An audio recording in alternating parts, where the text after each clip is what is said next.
Sizin eliniz, benim elimde sizin gözlerinizle sizin geleceğinizi veya duygularınızı ifade edebilecek bir mum kırıntısı var.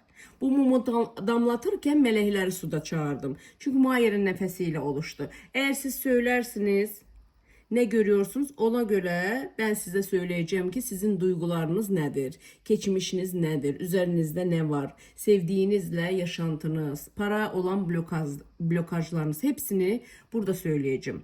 Ama böyle detaylı hayatına mı baktıracaksın? Hayatında gerçeklerimi göreceksin ve onları çözdüreceksense falcıya gelir gibi yapmayın.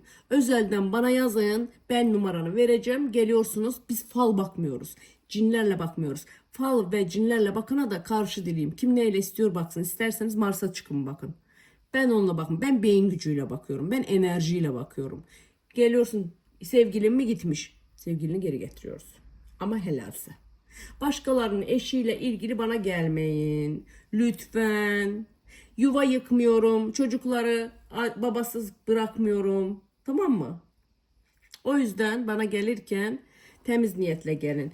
Negatiften arınmayla gelin.